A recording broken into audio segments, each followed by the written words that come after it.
बात कुमार गौरव आपसे सवाल इसी बात को लेकर, क्या जिम्मेदारी सिर्फ सीबीएसई के अध्यक्ष और सचिव की थी जिनका ट्रांसफर कर दिया गया? क्या जवाबदेही और जिम्मेदारी मंत्री की नहीं है? क्या इसको लेकर कोई जवाबदेही सरकार की तरफ से तय होगी, या फिर इस एक कार्रवाई से सीबीएसई के अधिकारियों के नप जाने से क्या तमाम सिस्टम सुधर गए हैं या सुधर जाएंगे? कुमार गौरव। देखिए, बिल्कुल फिलहाल सीबीएसई के चेयरमैन और सचिव को हटाया गया है और जाहिर तौर पे कम से कम इस बात के बाद एक बात तो सामने आई कि ओएसएम जो सिस्टम था वो पूरी तरह नाकाम था, बेकार था। इसको सरकार ने स्वीकार किया है और इसे एक बड़ी स्वीकृति के तौर पे आप इसको स्वीकार किया, उसको आपको मानना होगा कि सरकार ने अब इस चीज़ को स्वीकारा है, इसलिए सीबीएसई के दो बड़े अधिकारियों को हटाया है। कुल मिलाकर सीबीएसई और नीट दो सरकार के गले का फंडा बना हुआ है। ये दोनों व्यवस्थाएं जो है सरकार के गले का फंडा बना हुआ है और सरकार चिंतित इसलिए भी ज़्यादा है। दो अधिकारियों को हटाने के पीछे का मकसद मैं बता रहा हूँ, क्योंकि ऐसा सरकार को लगता है कि युवा और किशोर जो परेशान हुए हैं नीट में और सीबीएसई में, और ख़ासकर युवा वर्ग, प्रधानमंत्री मोदी की अपील पे लगातार सोशल मीडिया पे उनके समर्थन में भारत पाकिस्तान की बात हो या देश के तरक्की की बात हो, हमेशा खड़ा होता था और उसके परिवार के लोग भी खड़े होते थे। तो सरकार को अब डर ये लग रहा है, सत्ता पक्ष को डर ये लग रहा है कि ये एक बड़ा तबका है जो उनका समर्थक था और अब वो विरोध में आ रहा है। कुल मिलाकर नैरेटिव बिगड़ रहा है और अब उसी का डैमेज कंट्रोल के रूप में सीबीएसई के दो बड़े अधिकारियों पे गाज गिरी है।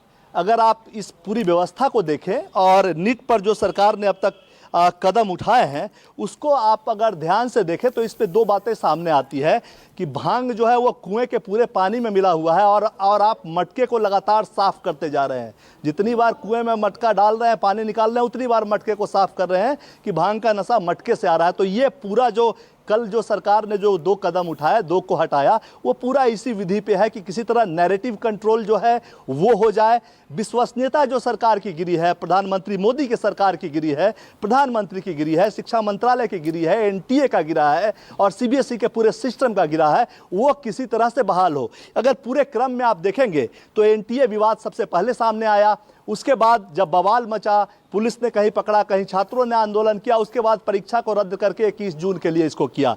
उसके बाद का आप ध्यान दीजिए, शिक्षा मंत्री को उस मौके पे शिक्षाविदों से मिलना चाहिए था कि आखिर क्या करें कि इसको ठीक किया जाए। वो मिले रक्षा मंत्री से, वहाँ से बात निकल कर आई कि भरोसा किसका है, आम जनता का भरोसा सबसे ज़्यादा किस पे है? सेना पे है जी। तो हम सेना यानी एयरफोर्स का इस्तेमाल प्रश्न पत्र ढोने के लिए करेंगे, अलग अलग सेंटर्स पे पहुंचाने के लिए करेंगे। विश्वास बहाली का पहला कदम। उसके बाद सुप्रीम कोर्ट में सुनवाई हुई, वहाँ पे सबसे बड़े कानून अधिकारी जो है तुषार मेहता, उन्होंने कहा कि प्रधानमंत्री जो दूसरे सबसे बड़े विश्वास के चेहरे हैं, देश के विश्वास के बड़े चेहरे हैं, उन्हीं के दम पे तीसरी बार एनडीए सत्ता में आई है। प्रधानमंत्री स्वयं इसकी मॉनिटरिंग कर रहे हैं, एनटीए की परीक्षा हो या सीबीएसई का विवाद हो, प्रधानमंत्री सब पे खुद नज़र बनाकर रखे हुए हैं।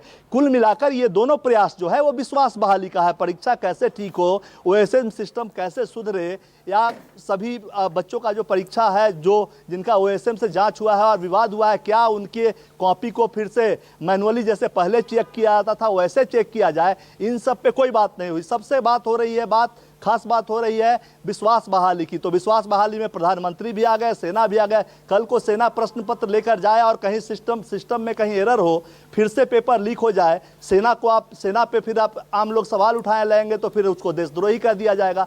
तो ये पूरा का पूरा विवाद जो है उसको समेटने के बजाय प्रयास ये हो रहा है कि जो सिस्टम से विश्वास टूटा है उसको बहाल किया जाए। उसके बाद सेना और प्रधानमंत्री के बाद शिक्षा मंत्री जो लगातार इंटरव्यू दे रहे थे, उन्होंने दो कहा कि इसमें हम आईआईटीज को भी इन्वॉल्व करेंगे।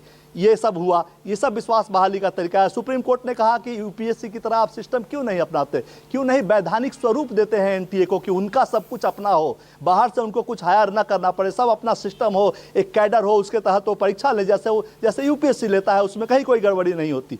तो कुल मिलाकर अभी जो दो अधिकारियों को हटाया गया है या दूसरी जगह भेजा गया है, कुल मिलाकर यह विश्वास बहाली का एक प्रयास है सरकार की तरफ से। प्रधानमंत्री 21 जून की परीक्षा को खुद देख रहे हैं। सेना एयरफोर्स के जहाज कुरियर का काम करेंगे, अब प्रश्न पत्रों को लेकर जाएंगे। दूसरी विश्वास बहाली की बात, तीसरी विश्वास बहाली की बात आ गई। IITs भी इसमें इन्वॉल्व हो गए। देश के लोगों का इन तीनों संस्थाओं पे, प्रधानमंत्री पे, IIT पे, सेना पे बहुत ही भरोसा है, तो ये विश्वास बहाली के तौर पे इनको लाया गया है। चौथा, उसके बाद बात हुई कि जब तक आप एक्शन नहीं लेंगे तब तक कुछ फाइनल नहीं हो पाएगा। हर बार इस तरह की गड़बड़ियां होती रहेगी। तो CBSE पे तो एक्शन हुआ, 2 अधिकारी नापे गए, उनको हटाया गया।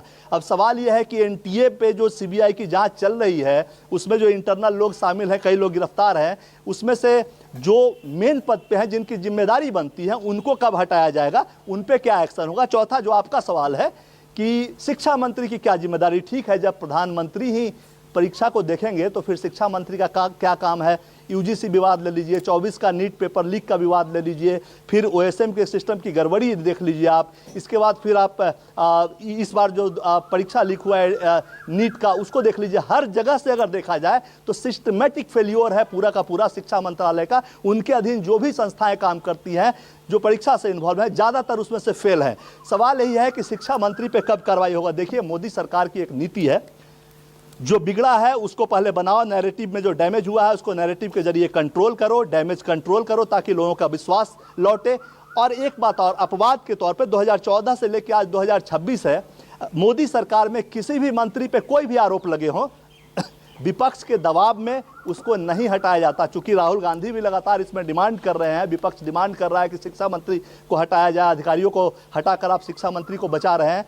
100% ये नहीं कहा जा सकता कि प्रधानमंत्री शिक्षा मंत्री को बचा रहे हैं, क्योंकि आप देखिए 2014 से 26 के बीच में जितनी बार भी, जब भी मंत्रियों पे बड़े आरोप लगे हैं, तो उस वक्त सिर्फ मीटू मूवमेंट को अगर छोड़ दे तो 17 अक्टूबर 2018 को MJ अकबर को अपने पद से इस्तीफा देना पड़ा था। उन पे मीटू मूवमेंट जब चल रहा था, कई महिलाओं के द्वारा आरोप लगा था, उनके जो पूर्व में उनकी जो एम्प्लॉइज थी उनके द्वारा, तो उनका सिर्फ इस्तीफा बीच में हुआ है। बाकी सभी मंत्रियों का इस्तीफा, जब भी कैबिनेट विसफल होता है, उस तरह के अगर आरोप हैं तो उनको चाहे तो हटा दिया जाता है या मंत्रालय उनका बदल दिया जाता है। तो थोड़ा सा इंतजार कीजिए। आपका जो मुख्य सवाल है उस पे, एक तरफ नैरेटिव बिल्डिंग है, विश्वास बहाली का प्रयास है, जो कि लोकतंत्र में होना भी चाहिए। अगर कुछ नुकसान होता है तो उसकी भरपाई करनी होगी। और 3 बड़े चेहरे, प्रधानमंत्री, सेना, IIT जिसमें आ चुके हैं कि अब नीट का परीक्षा उनकी देखरेख में होगा, प्रधानमंत्री के निर्णय है, तो विश्वास बहाली हो लोगों का। आम जो सपोर्टर्स हैं वो न जाए, प्रधानमंत्री का चेहरा आते ही जो नाराज होते हैं वो भी मान जाते हैं कि चलो प्रधानमंत्री आ गए, अब ये सब कुछ ठीक हो जाएगा। तो एक भरोसा है, 21 जून तक का इंतजार कीजिए। उसके बाद कैबिनेट रिसफल का भी वक्त आ गया है।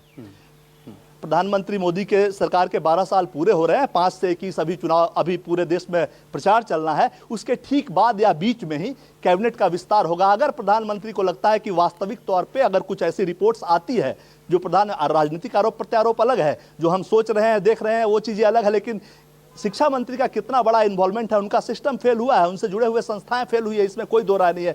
लेकिन मंत्री का उसमें कितना बड़ा रोल है, क्या कुछ रोल है भी या नहीं है, उस आधार पर प्रधानमंत्री फैसला लेंगे। कैबिनेट रिसफल अभी होने ही वाला है 1 महीने के अंदर। अगर उसमें उनका मंत्रालय बदला गया या उनको हटा दिया गया तो समझिए कि प्रधानमंत्री भी मानते हैं कि शिक्षा मंत्री ने गलती की है। नहीं, अगर वो बने रहते हैं अपने पद पे तो फिर आप मानकर चलिए कि उच्च स्तर को ऐसा नहीं लगता कि मंत्री के स्तर पे कुछ गलतियां हुई है, अधिकारियों के स्तर पे गलतियां हुई हैं, उनको सजा दी जा रही है। तो थोड़ा सा इंतजार करना होगा अंतिम निर्णय के लिए कि धर्मेंद्र प्रधान का क्या होगा और प्रधानमंत्री की क्या सोच है कि उनकी कुछ गलती है भी या नहीं। जी, लेकिन जहाज डूबता है तो जिम्मेदारी तो तय होती है, और जिम्मेदारी जब तय होती है तो सबसे पहले सवाल कप्तान पर खड़े होते हैं। बहरहाल कुमार गौरव प्लीज बने रहिएगा मेरे साथ।